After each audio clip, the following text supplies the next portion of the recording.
Welcome, everybody. Woo! Welcome to How to Price Your Products and/or Services class.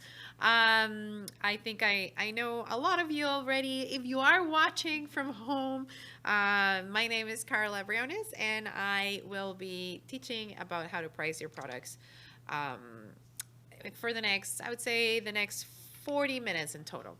So I am an Ottawa entrepreneur. I run a few businesses of my own, and I love teaching other entrepreneurs how to do it as well.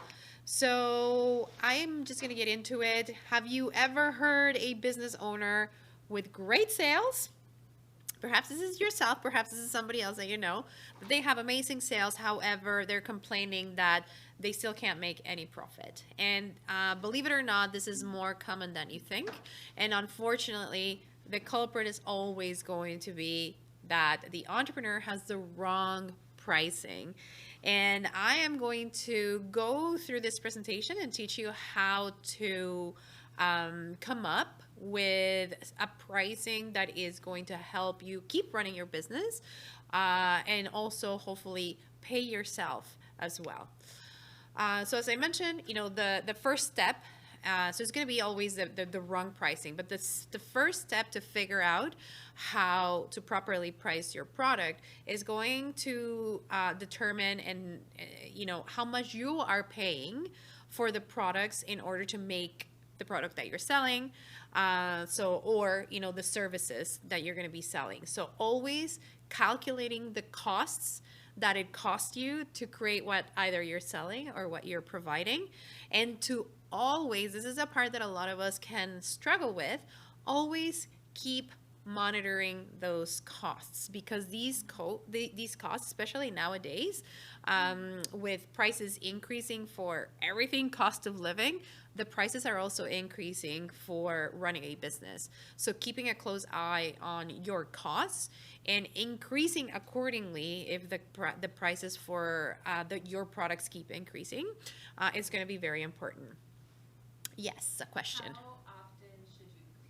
So how often should you increase your prices? That's a great question. You're going to see the trend, right? So that's why it's so important to keep your costs, keep an eye on your costs.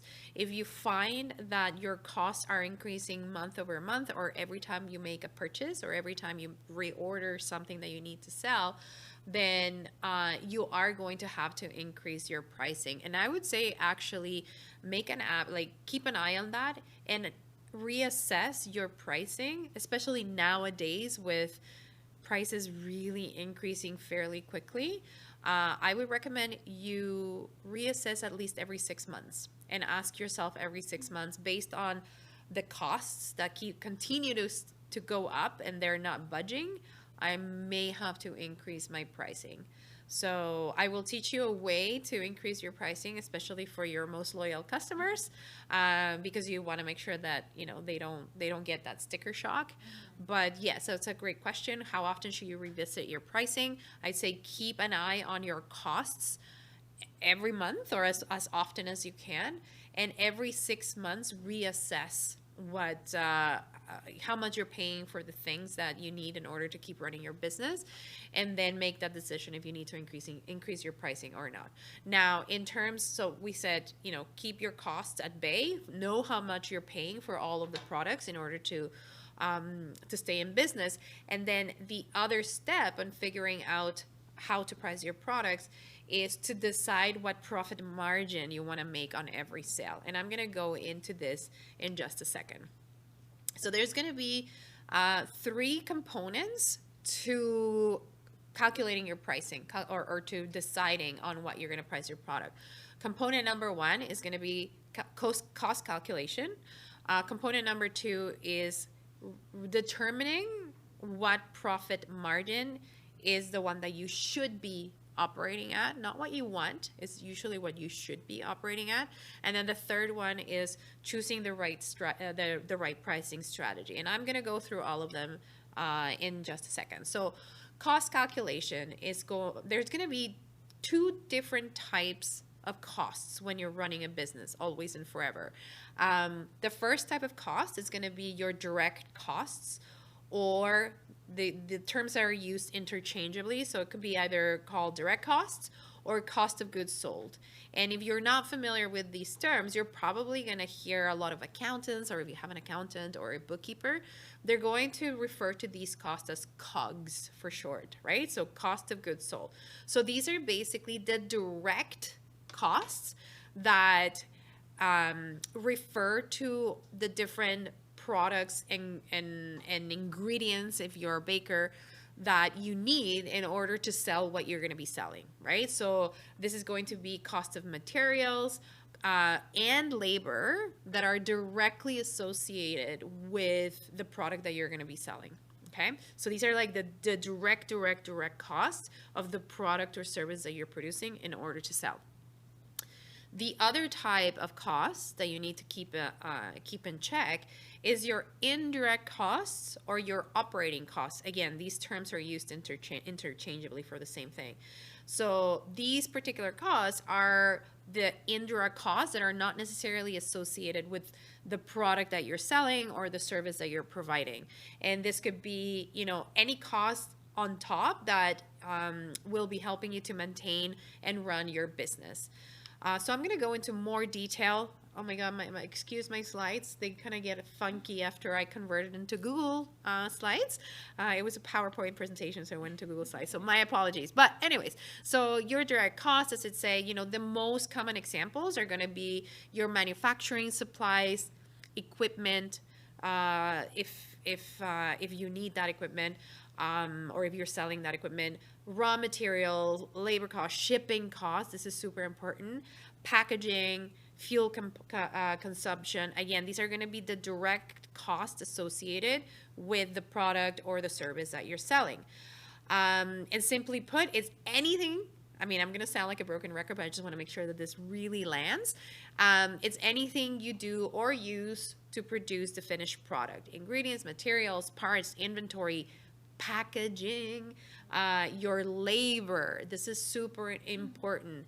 Your labor, particularly for those solopreneurs, particularly for artists, for people that make and sell food or consumer packaged goods. If you're the only person that is creating what you're selling, packaging, creating everything, you need to take into consideration your labor costs of creating that product, and that will be part of your COGS. But I'm going to talk about this in just a second. So again, all of your ingredients, all of your materials, all of the inventory, plus shipping. This is really, really key, especially if you are selling a product where in order to get the ingredients or the parts for that finished product, you need to pay for shipping for the raw material to get to your home. Why do you do this? Why do you include shipping? Shipping is going to add a lot of money to your final amount, and you want to make sure that you actually take that into consideration, because otherwise it is going to be coming out from your bottom line. Your profit is going to start shrinking and shrinking the more shipping you have to pay for the parts that you need in order to create the product or the service that you're going to be selling. At the end of the day, it ultimately increases your product cost. So it's going to cost you more if you do not include shipping costs. So I'm just going to do a very quick example. Let's say you're a baker and you order a 50-pound bag of flour for $50, right? So that's $1 a pound. So that it costs you, your COGS is $1 a pound.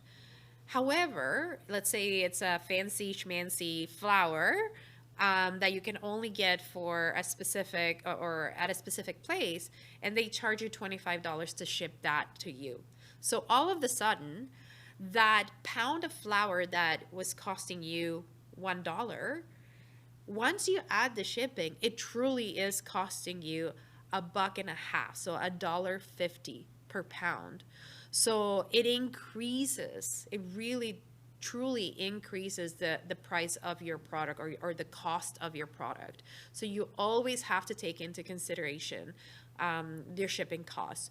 A lot of the times, in order to reduce shipping costs, you know, the more you order, the more quantity, the more volume you order from your suppliers, you know, they might give you a break in the shipping cost. So that might be a way to kind of offset the cost for the shipping costs. Of course, you're going to be spending more on the product, but you may be saving on shipping costs. And you know, especially watch for when you're ordering from abroad. Shipping costs will increase, especially if they're out of country. These orders are out of countries, because you're going to be also tagged with additional costs for customs and brokerage fees, especially if you're ordering your products from international suppliers. So you have to make sure that all of those fees that you're spending, that you actually include them in the cost of your products and your COGS. They will become part of your COGS. Why? Because we don't want that to come out from your bottom line. We don't want that to come from your profit and really minimize how much you're actually making when you're selling the product. So always include shipping costs in your products. Packaging as well. So packaging should be considered whenever you're trying to assess how much you're going to price your product at. So if you have to put your product in a jar, in a bag, in a box, your label, so all of that needs to be also included in the cost of your of the items that you have to buy in order to sell the final product. Now, I did talk about also including labor. Why including labor? Let's say you're making products out of your house, or you have a home office.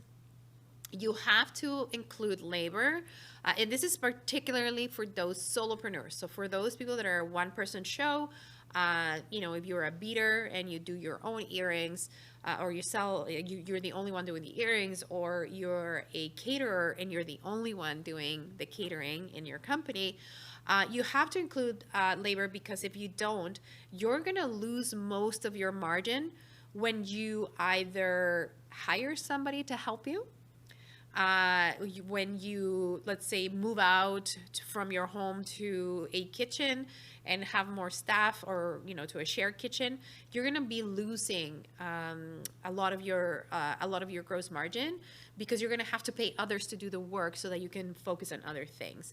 So I would always recommend that whenever you're, even when you're starting, when you're still small, to always include the labor and the time that it takes you, include that price, the time that it takes you to create that product, because eventually we want to get you into a place where you're able to hire some extra help to, you know, to help you with other parts of the kitchen or other parts of the you know, jewelry making process, or packaging your products. If you start getting a lot of orders, paying that person that's going to help you, you don't want that to come from your profit, right? Because then all of a sudden it's going to decrease your profit. So always including the labor cost into the cost of your product before you price the product is going to be extremely important. And I'm going to give you a quick example on how do you include the labor costs into a product, because you must be like, well, I'm an artist. You know, like how do I do this?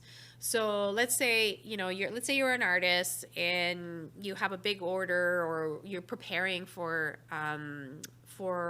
you know, an art show, and let's say it takes you an hour to, and again, this is an example. Let's say it takes you an hour to make 12 paintings, or if you're a beader, just, it's, you know, it's going to take you way more than an hour to make 12 pairs of earrings. I know this, but just take this into consideration. So let's say it takes you an hour to make 12 paintings, and you charge yourself, so you pay yourself at a minimum $15 an hour, and at the bare minimum, right? So you make 12 paintings in an hour, and you want to charge yourself or pay yourself $15 an hour. So basically, you're adding $1.25 just in labor cost per painting, just in labor cost, because it's 12 paintings in an hour. So it takes you 1 hour to do 12 paintings, and you are paying yourself $15 an hour. So you divide those 15 by divided by 12 because it's per 12 paintings. So then that's basically those 12 paintings. It costs you only in labor $1.25. So you already know that per painting, at the very least, you're gonna have to include $1.25 just in labor costs. Okay, and again, why do you charge the labor costs? Let's say let's change the words. Let's say you are able to make 12 muffins, in an hour. So that means that you're gonna just in labor charge $1.25 per muffin. Okay, why do you want to add the labor cost? Because eventually, hopefully, you're gonna have a lot more orders and you're gonna have to pay somebody to make those muffins on your behalf while you're focusing on something else. So you want to make sure that you're taking in consideration that somebody's salary or somebody's, wage into consideration, and it's coming out from the price of your product. So it doesn't come out from your bottom line. So always add labor.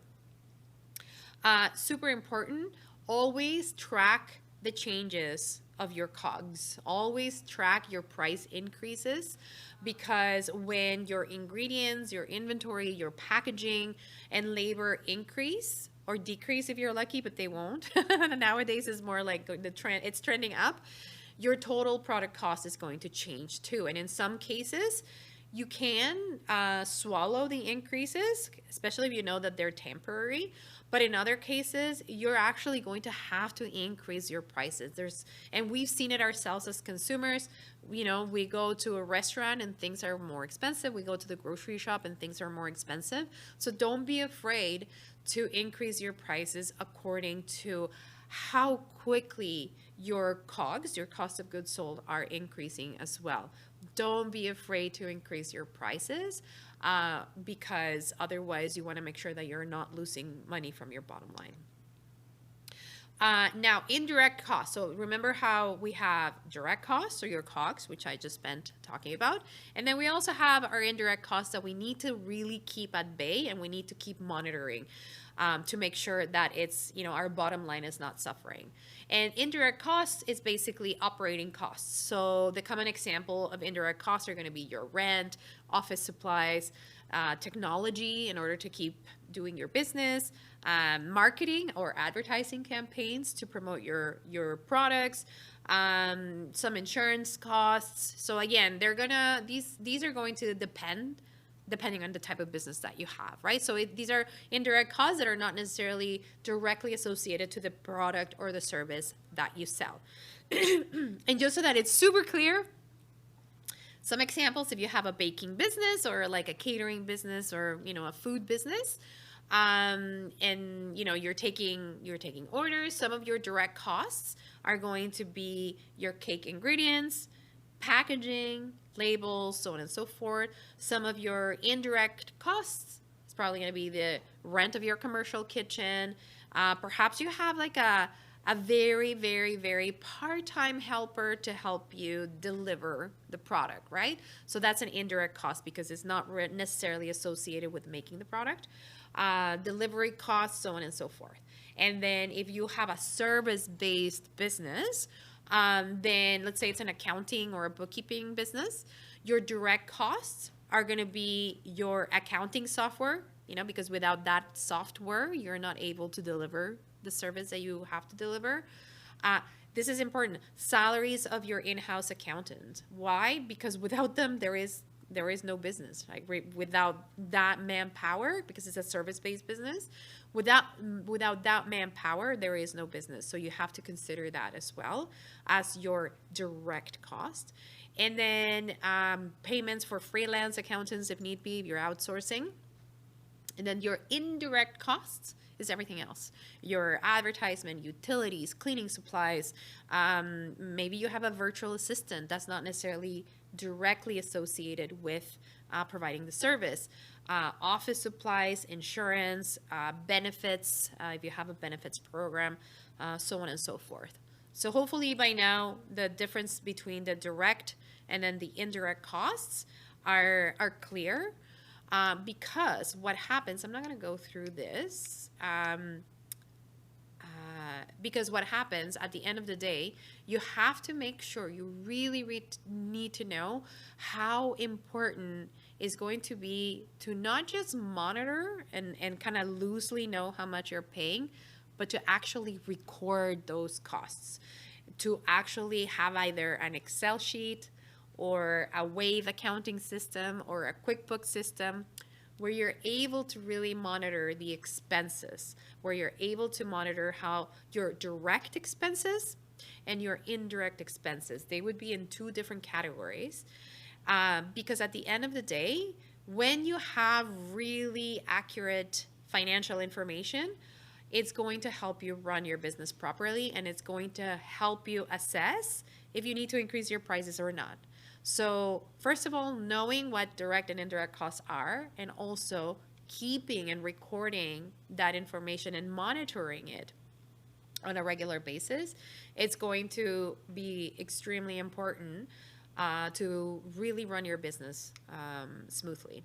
Okay, so we said that in order to determine how to price your product, you need to, first of all, know your costs, your direct and indirect costs. The second step is to know the profit margin that you should be operating at. What do I mean about that? This one's the heavier portion. This one is sort of like the juicier portion of the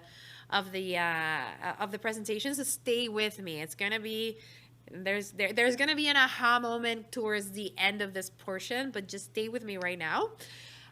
Okay, so determining the profit margin. So profit margin is going to, you're going to determine it before you set the price. You need to determine the percentage that you want or that you should be making on your product before you actually set the price of the product. And once you're going to be doing this, once you have a really good idea on how much it costs you to make this product, and then once you have a good idea on how much it costs you, then we determine the profit margin next. And you're going to be like, oh my God. Okay. First things first, margin, because margin is always going to be in a percentage. When we're talking margin, it's always a percentage.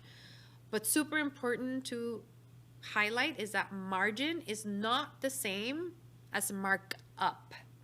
Okay, and I'm gonna go into the difference between one and the other. It didn't go well. But anyways, so actually, it's the other one. There we go. So margin. So what is margin? Margin, as I mentioned, is always a percentage. It's always and forever. It's gonna come up in as a percentage, and it's basically going to be the percentage from, let's say you sell a product for $10. That's the final price. You sell the product for $10. So it's going to be the percentage of that amount that you actually profit, that actually goes into your pocket after you pay for the COGS, after you pay for the direct cost of how much it costs you to make that item or that thing, right? So again, it is the percentage of the price that you sell it at that you actually get to keep after you pay for everything. So as you can see in the little icons there, you have, if something costs you $10, you sell something for $10 and it's a cake, a blueberry cake with the bag, because you charge for the package. So it costs you $10. You sold it for $10. All of the ingredients and everything costs you $5 to make. So 10 minus 5. And as I said, it's always a percentage, right? So then the profit margin percentage that you actually get to keep after you pay for all of the ingredients, you get to keep 50% of the sale price, right? Because the sale price was $10, it costs you $5 to make. So what is the percentage that you get to keep? It's 50% of that, right? So profit margin is what you get to keep in percentage, right? Markup is an amount that you add to the cost of the price to determine the selling price. Okay, so basically it's usually, you realize that it costs you $5 in ingredients to make something, and then you mark it up, you mark it by 100% or 200%, right? But you don't necessarily take away what it costs you to make. So a markup is just like a straight markup. It doesn't necessarily tell you that you're keeping everything. So you're marketing it up by 100%, but are you really making 100%? No, because we still need to take away what it costs us to make, right? So that's the difference between margin and markup. Margin, it's actually the percentage that you get to keep after you pay for cost. So it's like true profit, whereas a markup is just you're just marking up, but you're not really taking into consideration how much it costs you to make. So, and then another term that's super important, stay with me. I know that this is like a, it can be a very convoluted part of the presentation. But the next term that I want to explain, and this is all going to make a sense in just a second. Then the next term that I want to explain is net profit. So we talked about margin. So remember, margin is the percentage of the sale price that you get to keep after you paid for what it costs you to make. So let's say it's 50%, right?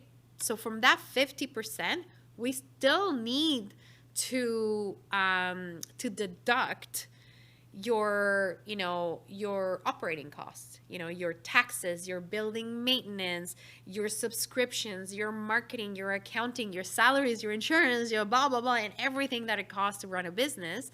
And at the very, very, very, very, very, very, very, very, very end, after you pay for everything to run your business, there's going to be your net profit.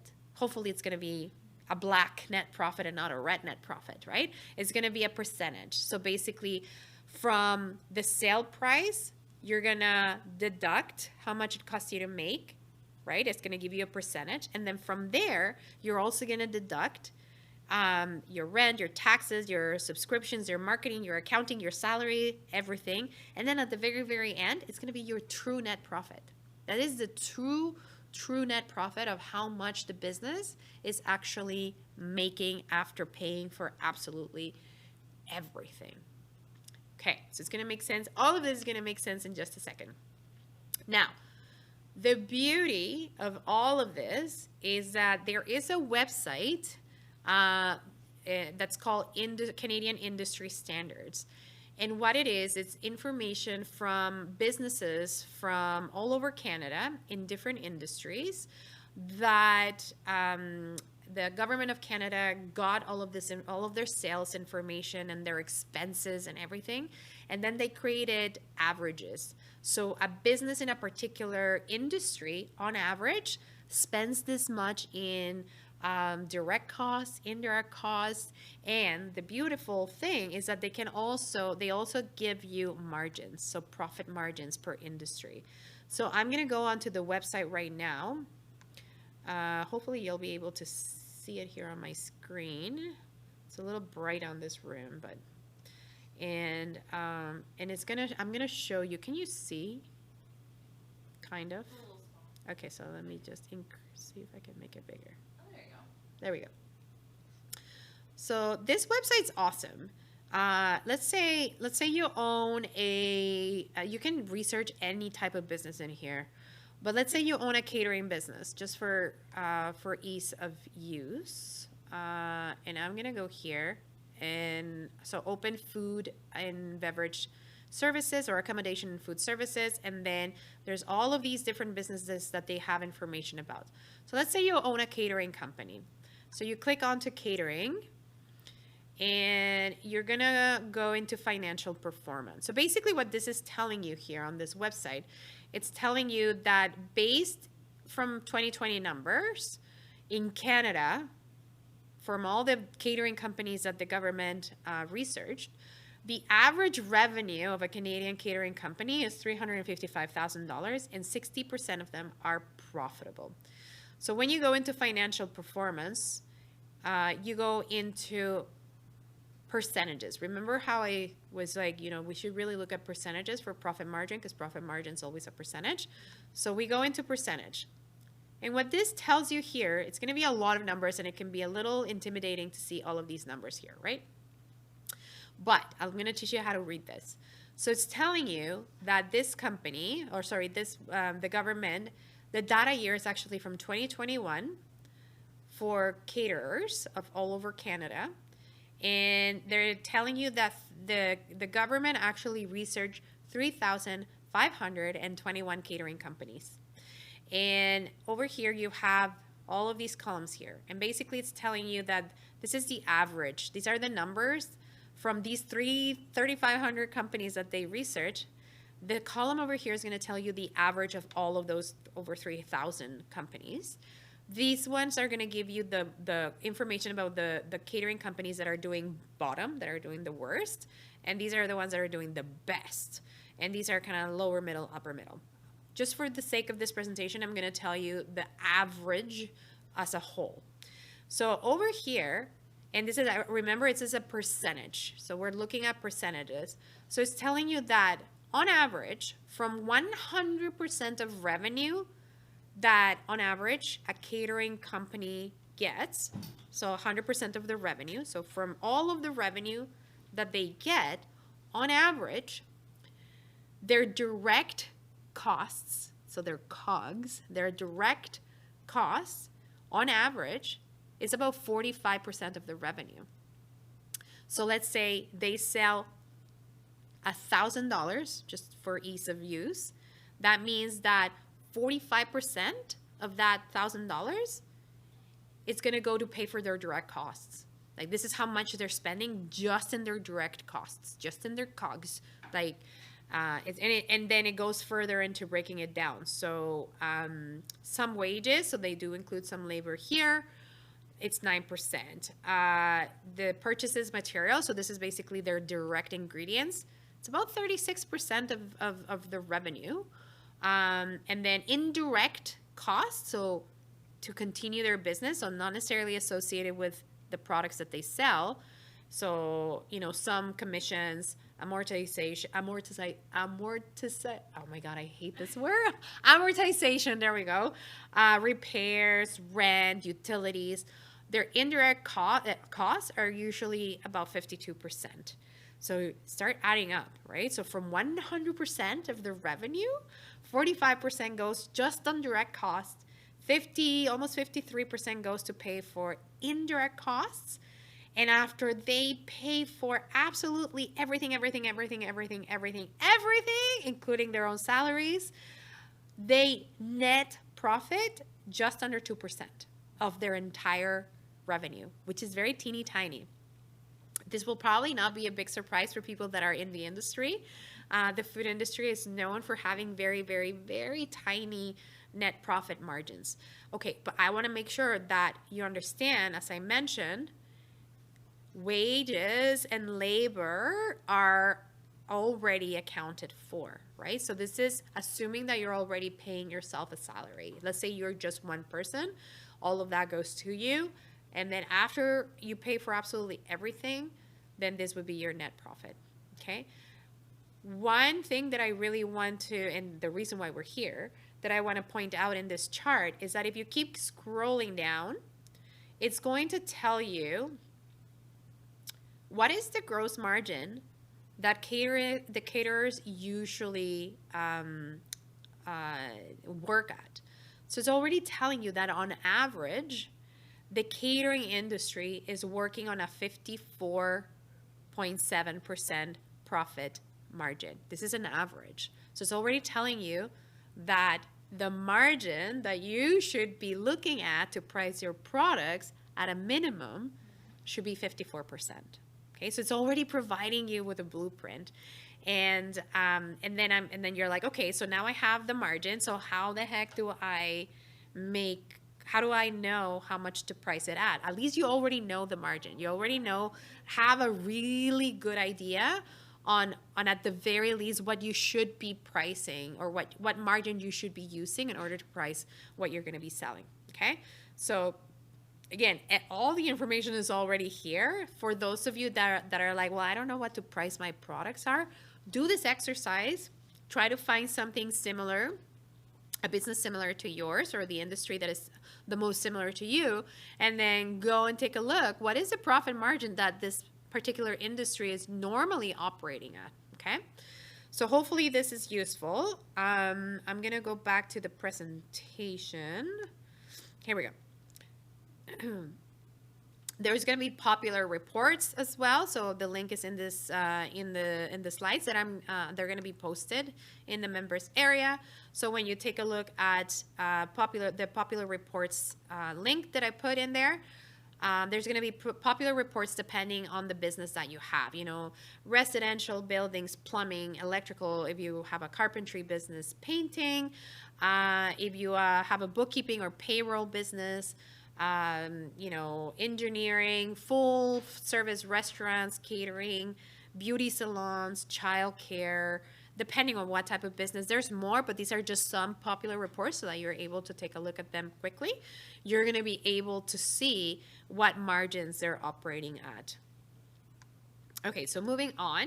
Okay, so how do you calculate then, now that you have how much it costs you to make something and you know what margin you should be looking at depending on what others are doing in your industry. I'm not even going to go through this slide because I am somebody who loves tools. I love technology when it works, obviously. But there is actually a tool calculator, a margin calculator, that is going to do the calculations for you. And this is going to be your best friend. I'm going to click into it and I'm going to show you what it is. So hopefully you'll be able to see it here. So here we go. We said that, let's go back to the catering example. Let's say that you get a catering order and then you're starting to price out all of the ingredients to make that order, the time that it's going to take you because you want to include your labor and what you're going to produce, so on and so forth. And you realize that in order for you to fill that catering order, it's going to cost you, your direct costs are going to be $300. And we already know that the industry on average works on a 57.4 margin. We already know this is industry standards. So the calculator is telling you that you should be pricing that catering order at around $700. It already tells you, it already gives you, you know, this is what your revenue should be if you want to have a margin of 57.4%, which is in fact industry standards. Because if you price it at that, then it's going to give you enough of a profit over here to be able to pay for your indirect costs and to even have a profit, to even actually, you know, have a net profit after you pay for all of your indirect costs as well. Because more than likely, you're going to have to pay for gas to deliver that catering order. You're going to have to pay for, I don't know, maybe a part of the insurance for the car comes from there, and from all of your profit from your catering orders and so on and so forth. So again, so this margin calculator is going to really help you so long as you know your costs of your product, so your direct costs to produce what you're selling, and you have an idea of what is an industry standard margin, then it's going to give you what's the price that you should be charging this, and then what your profit will be, so that you're able to pay for all of your indirect costs and you still have something at the very end to, you know, either reinvest back in the company or to give yourself a nice bonus at the end of the year. So hopefully this is useful, just knowing how to access those profit margins and then how to plunk all the information into this margin calculator. Any questions? No? Moving on. We're almost done, guys, then. And then just as a general, you know, just general knowledge, there's a couple of terms, the terminologies, MSRP or SRP. You've probably seen it in stores when you go to stores and you see the price tag of something and it gives you MSRP and then the price of the product, or SRP and the price of the product. Basically what this means, MSRP means the manufacturer's suggested retail price. So let's say you're producing products that you're selling wholesale at a store. You as the manufacturer, you can actually suggest the retail price for your products to the retailer if you're selling them whole price. So when you are talking to a retailer, you just tell them the MSRP is anywhere between this much and this much. And then the retailer gets to decide, from that range, how much they're going to charge. And this is important because you want to make sure that if you are giving wholesale pricing to your retailers, that your retailers don't let's say you sell them something wholesale for $2, but then they think, and they could easily sell it for, I don't know, $4, but they really want it to move quickly, so they're going to sell it for $2.50. So all of a sudden that undervalues your product as a producer.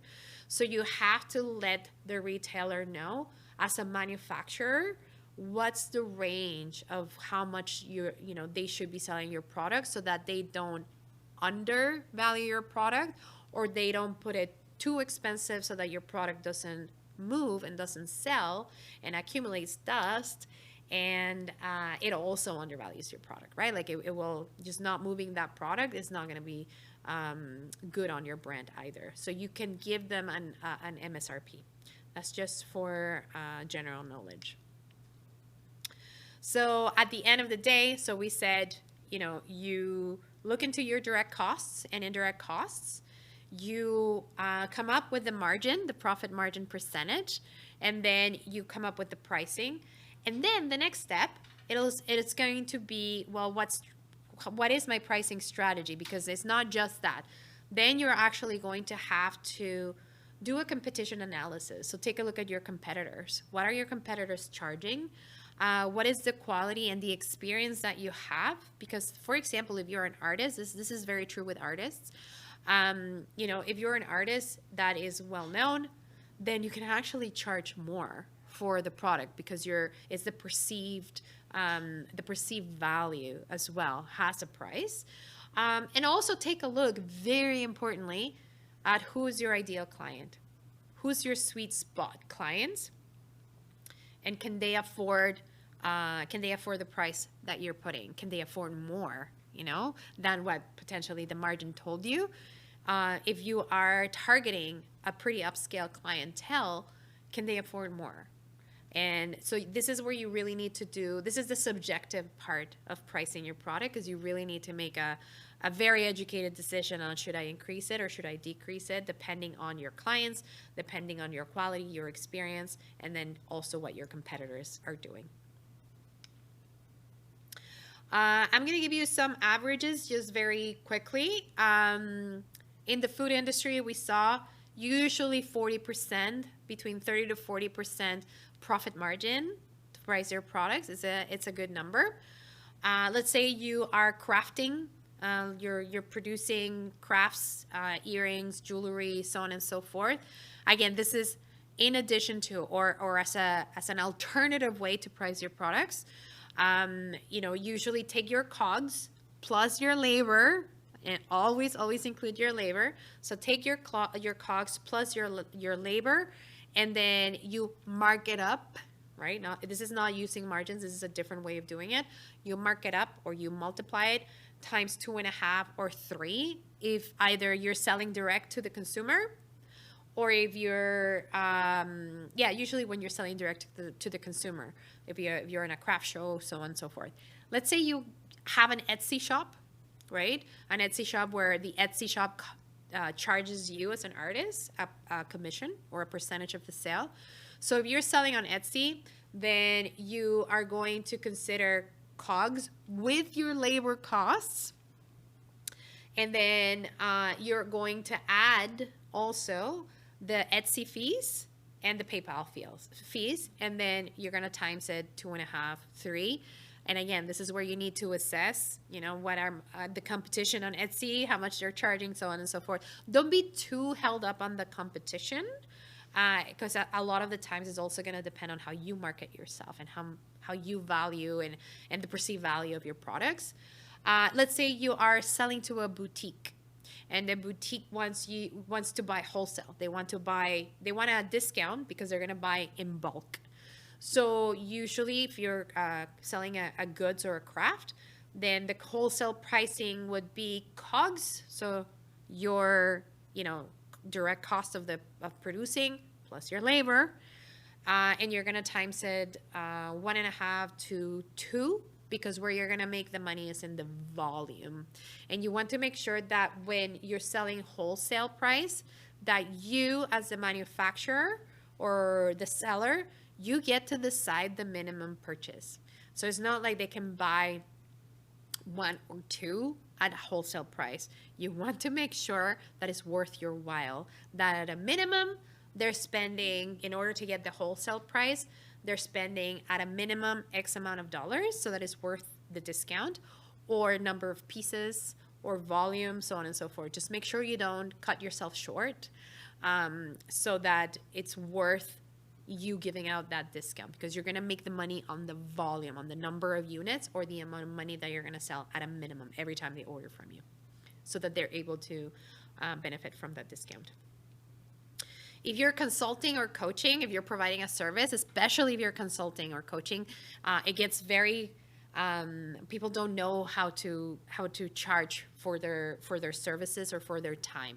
So these are some questions that you need to ask. What amount am I willing to accept for my time?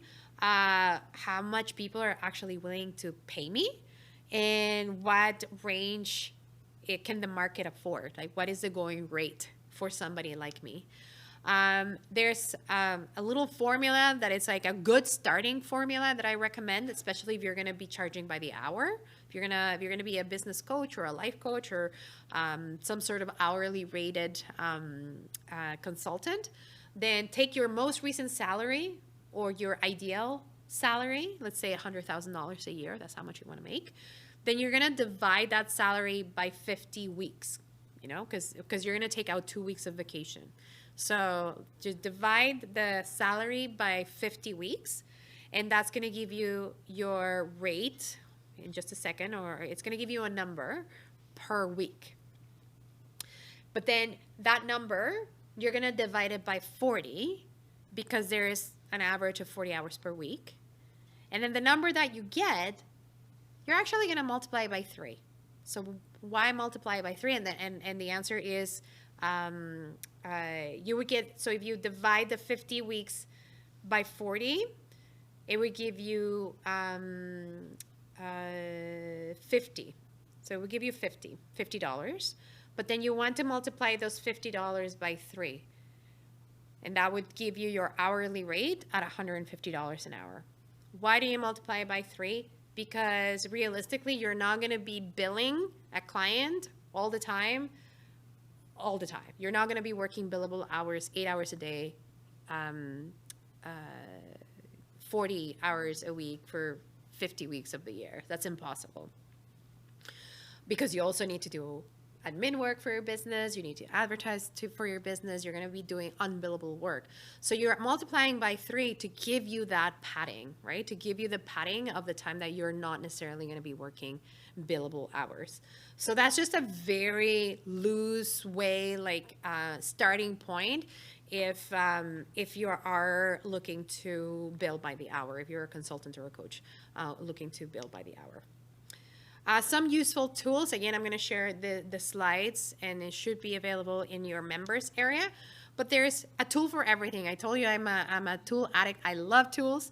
Anything that's going to make my life easier. There's a recipe cost calculator, a product pricing calculator, a pricing calculator for online businesses, and a service pricing calculator for service-based businesses. So that's it. You did it. This is it.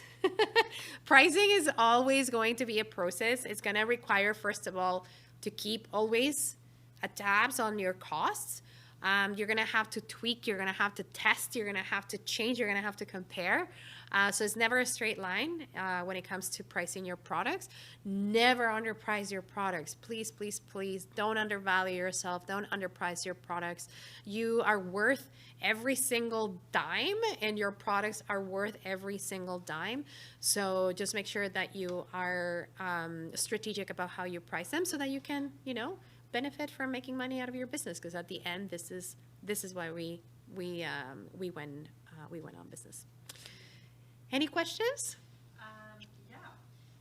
When you increase your prices, especially for those that are on a smaller scale, I guess, would you let your followers know ahead of time that it's increasing, or do you just increase it and then just? that's a great question. So the question is, when you increase your prices, especially if you have a small following or a small number of clients, do you let your clients know before you increase it? It depends. So the answer is that it depends. It's yes and no. So you would tell your most valued clients and your customers, you would give them the heads up. So this is what I recommend. Whenever you're increasing your prices, especially if it's a very loyal clientele that keeps buying from you over and over, this is what I would do. And it also works for service-based business, like graphic designers, photographers, accountants that realize that they've been underpricing their time.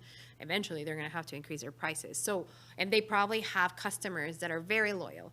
So what I recommend is to send either some sort of communicating it to your loyal customers and say, hey, FYI, due to the fact that rising costs, I've never increased my prices, however you want to draft it, I'm going to have to increase my prices by, and then if it's a percentage or you give them a new list of pricing, whatever you want, it's usually a percentage. I'm going to have to increase my prices by a minimum, 10% per service or per product. However, I'm letting you know because you are a valued customer and I really value the business that you've given me. And I wanted to, first of all, let you know, and second, give you the opportunity to purchase at the old price until, and then you decide, until next week, until, 2 weeks from now.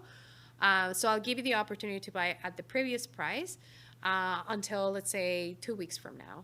But just know that after that time or after that date, these will be the new prices. I truly appreciate your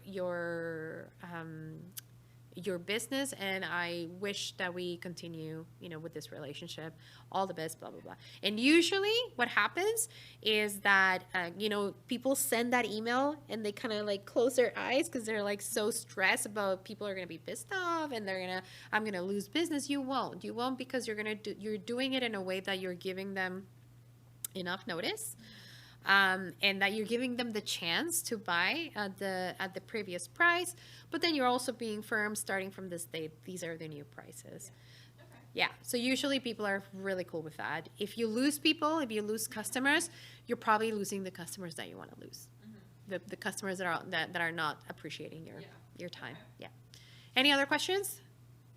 No? Okay. So this concludes the pricing your product or service. Thank you so much for coming, and until next time.